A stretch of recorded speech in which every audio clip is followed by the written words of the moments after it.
Bulbophyllum, and this is Trigonocephalum, and this is half of this plant was purchased by Sarah, and so I'm going to divide it, and let me get my water.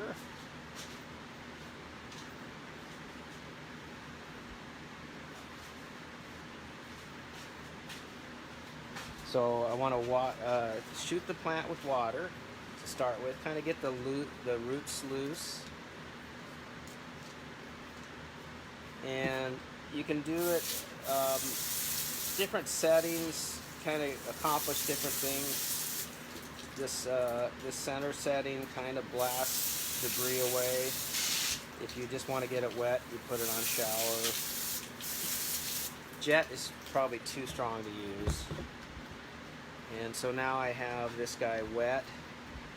And what I like to do, in a case like this where it's grown out of the pot, and I know I saw on Maui Orchid Whispering somebody was having issues with their Bulbophyllum, and 9 times out of 10 any issues with these is going to be rotting media.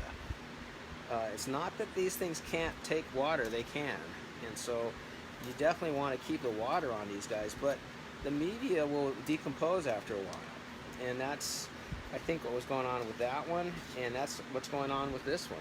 So the media in the pot in here is decomposing, and the Bulbophyllum saying, heck with that, I'm going over here, because I got nice air over here, and I got this plastic I can grab onto. But it's not, and there's nothing wrong with that. It probably would grow perfectly fine this way, but it doesn't meet the human aesthetic standards of being in a pot. So, and you still want to get rid of the media anyways, because it's decomposing. So I always work from the back of the plant, so I'm not even getting anywhere near those new leads at this point. In fact, I want to cut off anything that distracts me, like a label like that. Just get it out of your way.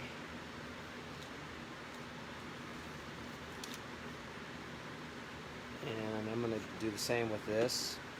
You don't want to lose that, because that tells you your name, but now it's not in my way, not in my line of sight, because you actually have to be kind of careful. I'm going to even take it one step further. I'm going to take the wire off, because the wire is so close to that new lead. I don't know if you can see it, but that new lead and the wire are so close to each other that I think it's going to be safer to just take the wire off.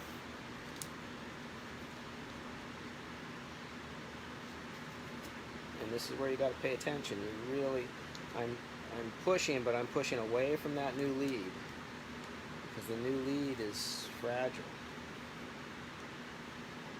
They're very sturdy plants, but when they have a new lead, it's fragile. Okay, voila. Okay, so we got this guy out of our way. Now I can work with just the media. Now watch, at the end of this, and this has happened before, I'll probably knock a new lead off and have to give Sarah a different plant. So Bianca's asking, is that what bulbos are mounted on commonly? Bulbos, okay, oh, and the spelling of this is, you're asking what type this is. And this is the Bulbophyllum Trigonocephalum.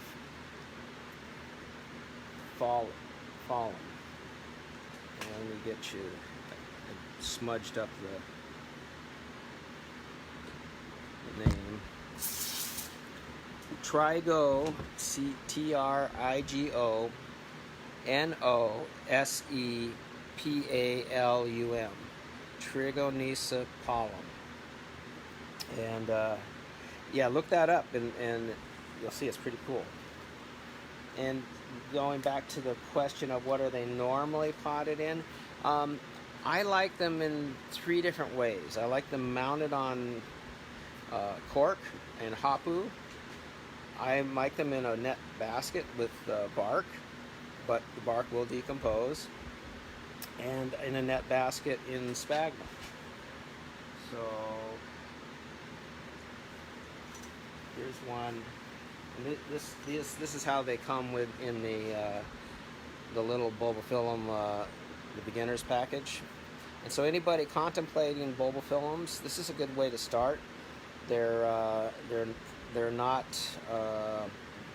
they don't have any bad fragrance. These types, they're easy to grow, and they have beautiful flowers. And it's a good way to get your feet wet if you're thinking about Bulbophyllums and you just haven't figured out where do I start with them. That little Bulbophyllum beginner's package, it's $55 for 5 plants. That's a good way to go. So catch up with some of these. Hey Francis, how are you?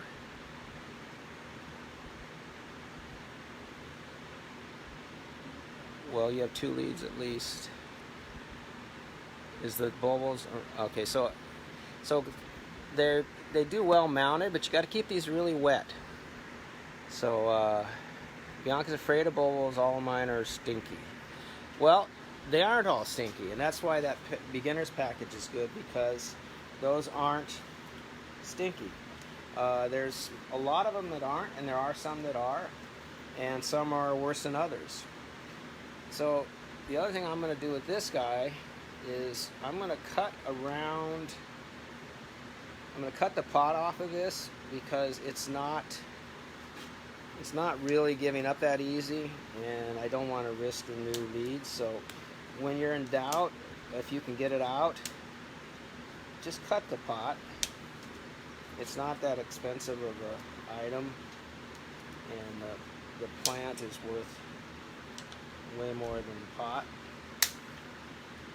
And I would probably end up breaking something. Now the other thing to look at when you do these is you'll often find the roots crawling around the inside of the lip. So try to break those free. So when you do cut the pot, you're trying to not cut any more roots than you have to. So I'll do this pot in a couple little sections to see if I can get it. In the back of this plant, I'm not worried about cutting, because this is pretty much dead roots.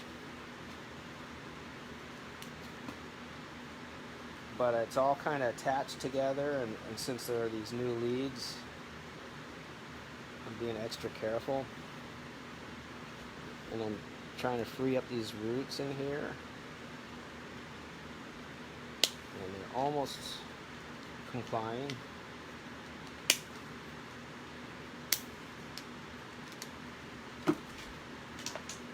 So now I can get the back part of the pot off. Hey Ryan, how you doing? And I'm going to be dealing with a lot of dead stuff. So the media in here, this media was actually it was maiden well, which is almost like a chalk-like media, and it doesn't decompose, so it's not the problem. But the bark that it's mixed with is decomposing now. Now it's great media. It probably lasted 3 years super well, but I waited 6 years, so now it's rotting. And so this is your problem 90% of the time when you have plants starting to fail. If you're watering it correctly and you have correct lighting, it's usually going to be your media. So if you can, and I go from the back of the plant, I'm working my way forward, and I'm breaking loose the media. I'm trying to see if there's comments as I go. Now I'm actually just grabbing the dead media and pulling it out. That was the old dead pseudobulb with a bunch of roots on it. And so you notice I haven't even touched the new part of the plant yet. None of the new leaves, nothing. I'm only working on the back part of the plant, trying to expose it. Now I'm going to give it a shot of water now. See, again, all old. And this is this isn't doing any good. It's just keeping rotting material near the plant. And in this case, the plant's growing fine on the outside, but it didn't have the option to go back into the pot because that media was no good. So I'm going to give it a dose of water. So the question was, what's the correct lighting on these? And these are low light. These are kind of like Phalaenopsis light. I would say in between Phalaenopsis and Oncidium. You don't want to give them too much light. You can acclimate them maybe, but I found they kind of want to be in the bottom 1/3 of my greenhouse canopy. I might have paps and phals down here, bulbos. I don't know if you can see them in here, but they're kind of hanging mid-level. And then shielding above that might be, I don't have Cattleyas in here, but it could be Cattleyas or Oncidiums. And then above that, you'd have the Grammataphyllums or Grammataphyllums and the Vandas as the top protection layer. So these are pretty low light, which makes them easy to grow. The biggest thing is they love water. So all that water can make the media rot quicker. So sphagnum is a good way to go. And I'm pulling out all of this. Now when you cut, you want to sterilize. So I'm going to put this guy down for a sec.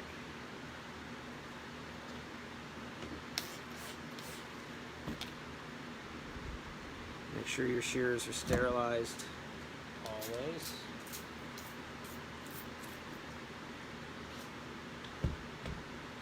And I'm going to cut off some of the old back. There's a back bulb here. I'm going to cut it off. And I'll probably take off some of these roots. In this case, those roots are so fine, they'll cut easier with scissors. I got to find a new source for these. These used to be, hey Bill, how you doing? Allison, how are you? I got to catch up on a couple of comments maybe. Okay. Joe, aloha. And Allison and Bill. Okay, cool.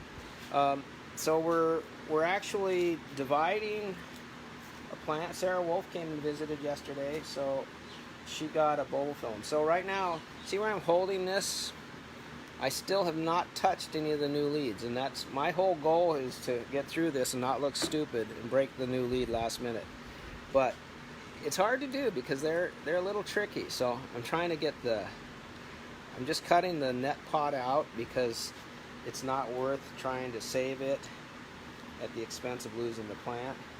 Now I'm gonna cut all these off in a second here, but right now it's giving me something good to grab onto.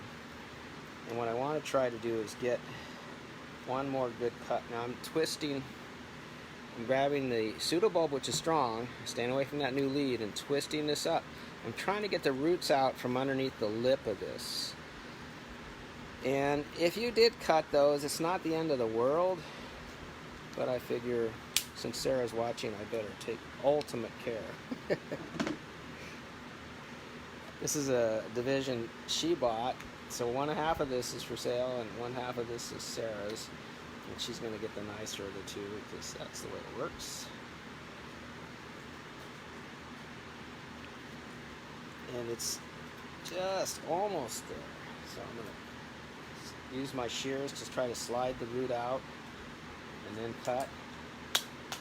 And sometimes you end up leaving a little bit of the basket with it because it's just not worth trying to get the basket out. And it'll get buried in the new growth anyways, so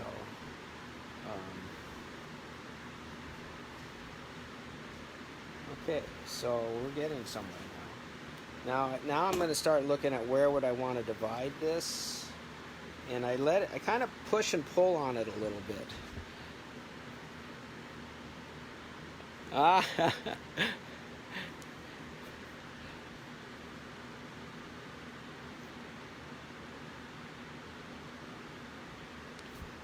Aloha Alexis, aloha Shirley. Yeah, so I'm looking at where is the natural dividing point. Sometimes you just pull on them and you'll find they'll just pull apart. I think I found where I want this one to be. So I'm going to cut between it.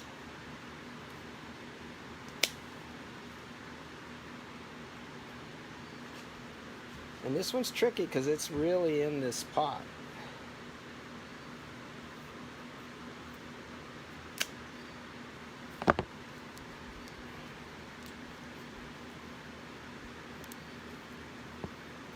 And the bulbs don't go straight. They go in a circular or it's kind of a serpentine pattern.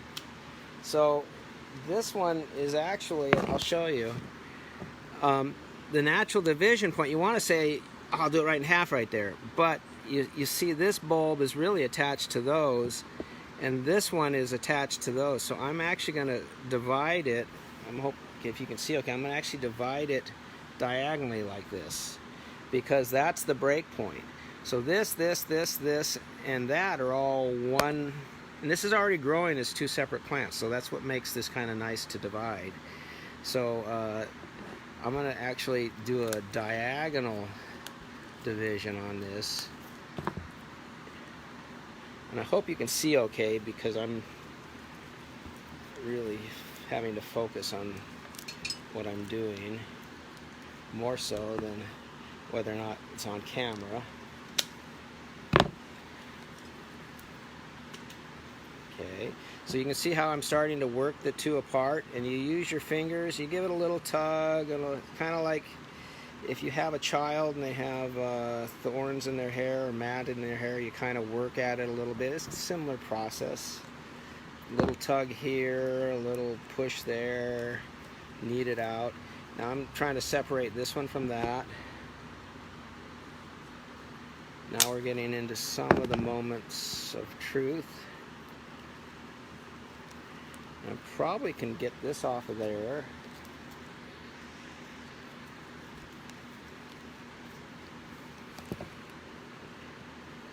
And I think Sarah's will be the one on the left because it has more pseudobulbs.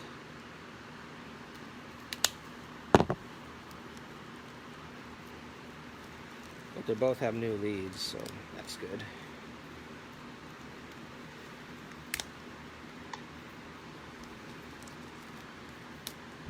Voila. So it took a little while. Hey Jason, buddy, how you doing? All right. So now you can have either one you want, Sarah. But the other one has a little more. This one has a bigger new lead. Let me wash them off and you can look at it.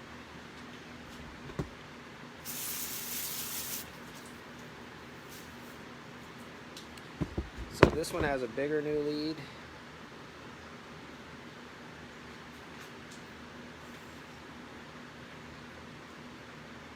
Right there.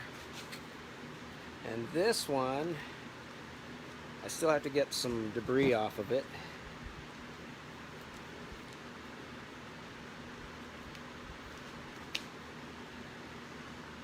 This one has more back bulbs, and I think that just gives it more strength if I can separate it all. This one bulb here is going to give me a nightmare because it's on the other side.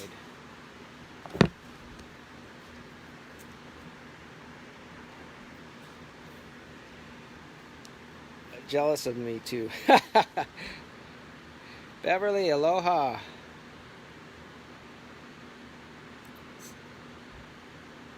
Well, now everybody can come out here. In fact, when we're all done with this, I want to talk to you guys about an idea I had. I want to see if people would be interested in having a dude. You know how they have dude ranches for cowboys? What if we do an orchid dude ranch, where people come out here and they get to help me in the greenhouses, get instruction on flasking, repotting, all different care. Coffee in the mornings, we walk around and we discuss all the orchids. And we have a little wing of the house, a unit that people can stay in with a little kitchenette. And so it would be something where people could come out here, they get instruction, and you're in a place, and I'm going to let Sarah speak for this. How beautiful is it here, Sarah? Are you enjoying your time here, Sarah? I know you are.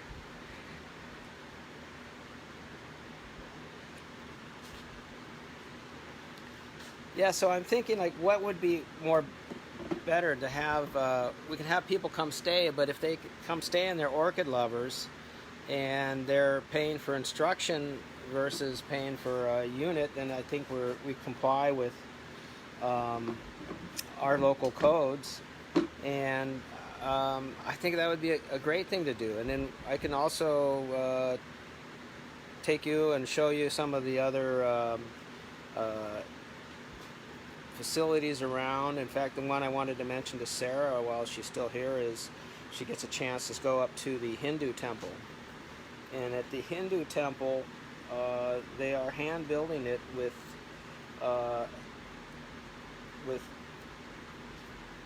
basically copper and bronze tools, and it's all being hand done by a troupe of people they import from India. And around there's 40 acres of the most beautiful land in Kauai, and the Swami is a lover of Grammataphyllum, so he has planted mostly our Grammataphyllums all over the property, and you'll see them in a natural state.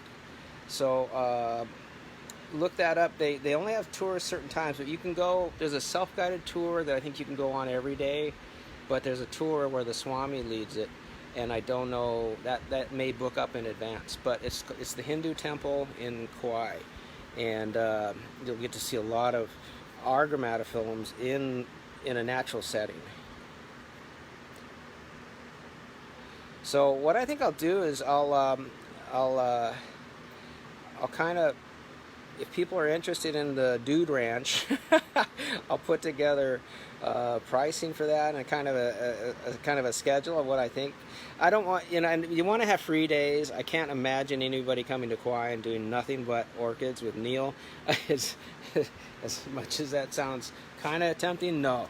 I think you gotta go see the island. So you might have like an every other day class, something like that, or mornings with me with the coffee and the orchids, and then go do your activities. So it's something I think that would be fun for everybody. And yeah, and if we have time at the end of this, I may actually try to go down and do the live from that unit down there, but I don't know if the reception goes all the way down there. So it could be I can't, but I can post some pictures and videos. And you guys could see there's 2 units, so you guys could actually book 1 unit each, like a family or a couple. And so you would have other orchid nuts to spend time with too, besides just me. So anyways, this is an idea I've had, and I was trying to figure out, well, how can we do this where it's not technically so we'd be paying for the service, but the service would include the board in our place. So I think that would be a good way to do it. Aloha, Cecile. Okay, I'm getting caught up. Mike Solomon, Amber and I are seriously going to have to check that out. Okay, good. Yeah, I think it would be fun. And Sarah, any questions you can ask Sarah, because she's been in it, so she's seen it, and I bounced the idea off of her yesterday, and I think she thought it was a good idea. Yeah, and so she's mentioning Allerton Gardens, which is a world-class, it's a national tropical botanical garden, and they have 2 sections. Allerton, which was built in the 30s with Chase Manhattan money, And there's some really interesting stories about that place. Jackie O stayed there after, or Jackie Kennedy stayed there after John Kennedy was killed, and uh, they were famous for outlandish parties, and so they built these great gardens. And then in the upper part of the gardens, there's McBride Gardens, which has a biodiversity trail. And so we were contracted to put 10 large driftwood pieces, and we got to fill them with orchids and put in fogging systems. So I don't know how much of that they maintain. I heard they didn't maintain it that well, but we had waterfalls in there. But it was really nice. I'll have to post those pictures, because when I first did it, it was so beautiful. I just don't know. They didn't pay for maintenance. I'm trying to scroll while I'm looking at this. So I think, Sarah, this is your best bet here. So let me know. You can have your choice of either of the two.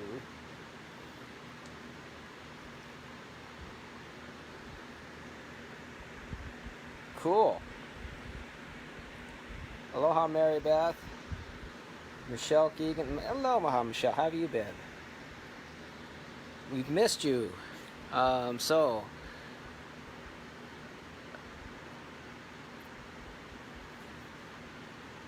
cool. Well, Ryan's busy working.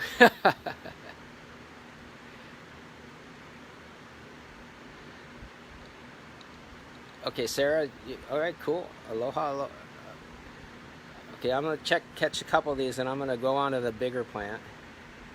I'll be on Maui at the end of the month. Was thinking of flying over for a day. Yes, Cecile, you would love it. And yeah, we'll, if we could actually probably pick you up and bring you here and then show you some cool stuff. You got to see Kauai. You really ideally want a week, but a day is better than nothing. And Kauai is beautiful. It's called the Garden Island, and it's one of the more lusher islands. And of course, Maui. They're all gorgeous. Maui's gorgeous. It has a lot of diversification. Hi, Tatiana. Good. Well, good. I'm glad. It's something I've been thinking about for a while, and it's like, and it was good to be able to show somebody from this orchid nut community to see if they thought it was a good idea too. Okay, I'm getting caught up with all of these. Barbara's watching. Aloha. Renee's watching. Where do you go, Renee? You, you pop out, you pop back in. Just curious, being nosy. I'd love to see the pics of when you all did that. Yeah, okay. I will. So just remind me, the NTBG project. It is really cool. Yeah. Well, good to hear that, Michelle. Yeah, if you can spend more, that's fine. But again, one day is better than nothing. And get a rental car and drive up the canyon. Absolutely amazing. Yeah. And so there's the biggest things on the island to see are on it's like a giant horseshoe. So one end of the island is the canyon. It's called the Grand Canyon of the Pacific. And that's what Sarah was talking about. And the other end is basically Lahaina, and it's one of the most beautiful places in the world. And there are about 3.5 hours away from each other, and then we're smack dab in the middle. So when you're staying with us, you can get to any place easy, which is nice. Oh, okay. I'm just teasing you, Renee. So yeah, Kauai is special, and and all the islands are special. Maui is gorgeous. Upcountry where Alexis is just incredible. I don't know where their fires have been recently, and then you got 7 pools up there. Oahu was beautiful 30 or 40, 50 years ago. It's got a lot of people now, but there are places in Oahu that are gorgeous. Molokai is incredible. And I like the Big Island a lot too. I go there a lot. I have a lot of friends who grow orchids there. I have a lot of connections there. So it reminds me the most of Kauai, the Hilo side. So all the islands that we're seeing, don't ever say I've been to one and I've seen them all, because none of them are the same. That's one of the great things about it. Cecile's going to Haiku. Okay. Haiku is, yeah, that's down the hill there. That's in the Saddle, I think. Yeah. Tatiana's back. Well, I think Alexis is bottom of upcountry. I think if she's still watching, she can tell. But I think Haiku is probably 45 minutes from where Alexis is, I'm guessing. Aloha, Christopher. Oh, good. Yes, the chocolate orchids are so nice, and they bloom and bloom and bloom. Are you close to where they are protesting? You know, all the different local people are protesting, and I'm not going to politically even say anything. I don't understand the whole process, so I don't know. I can't say whether I'm in agreement or not, but there is definitely an uproar going on, and I like science, and so I do see the needs for telescopes and those kind of things. So, but I don't know if it's something that's, I just don't know. So it might be that it's sacred ground or something, and they have valid points. So I'm not going to comment on that. But other than they are protesting on all the islands, as far as I know. But probably more so on Maui for sure.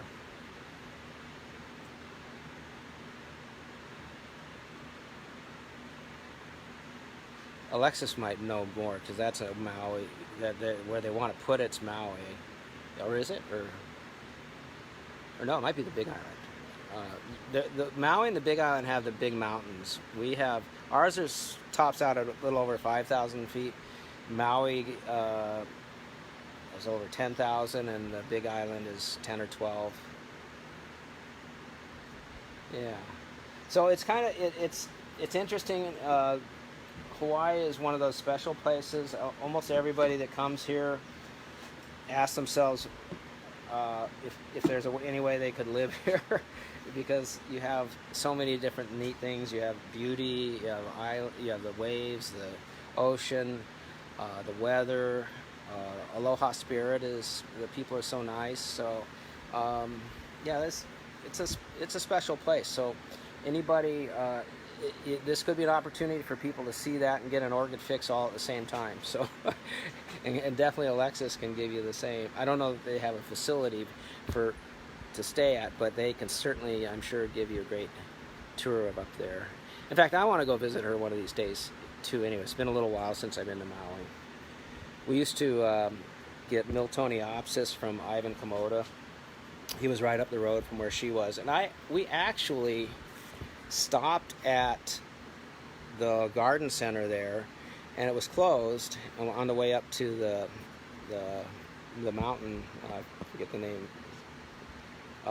And my wife left one of her flip-flops at the entrance to the garden center there, and we came back the next day, and somebody had politely hung it on the fence, and she grabbed it and had her and these were like fancy flip-flops, because she was a mainland girl at the time. This was 25 years ago, so I think it was before Alexis was there.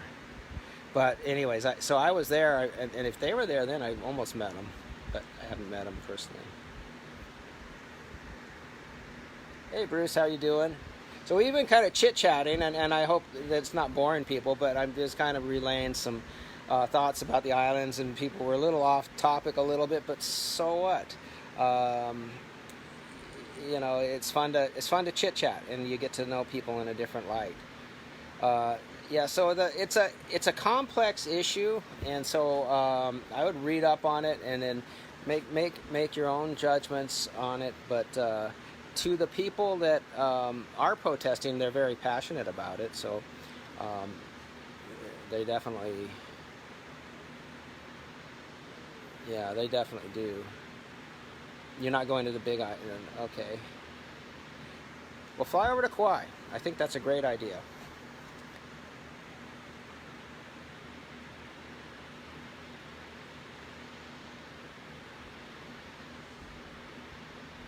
Hey Jennifer, how are you?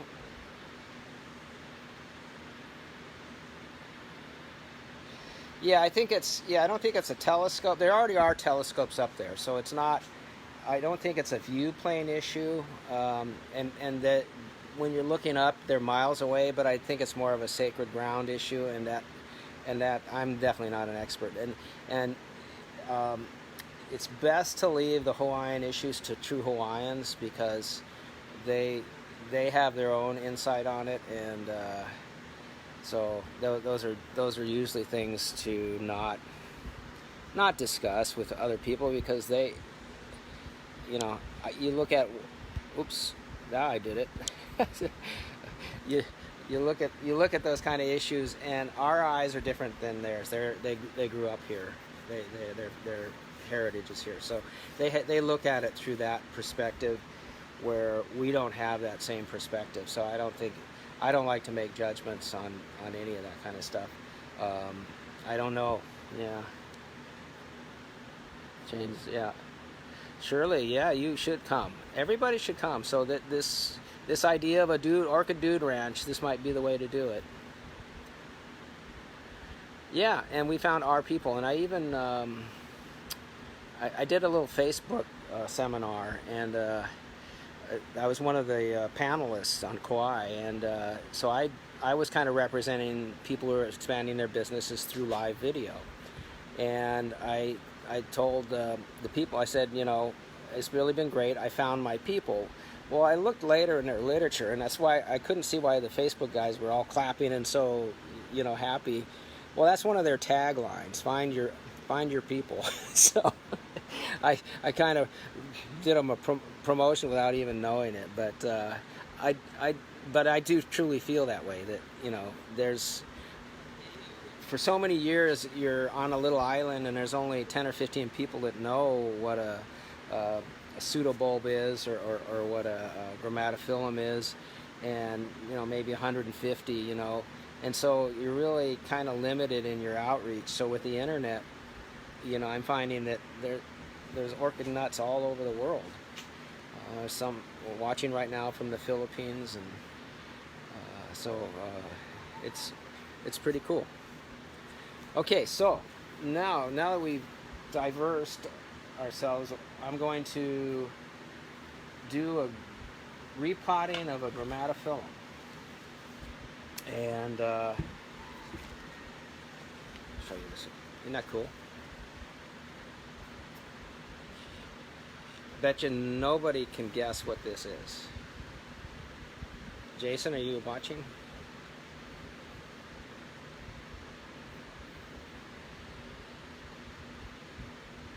Any guesses? Oh God, I got a bunch of comments. Okay, so Mauna Kea, that was it. Yeah, yeah. And I'm pretty bad with the names. Yeah, that is a nice vanda. Thank you. Yeah, it is good to chit chat. You know, it's not all orchids. It just usually is orchids. All right, Michelle, I love it. Okay. Okay, no, this is actually not an orchid. And this is, I'll tell you in a minute here, grapes. That's good. It's kind of rare. There's a white form of this that's more common that I don't want to go run out and grab it, but it's called a pearl anthurium.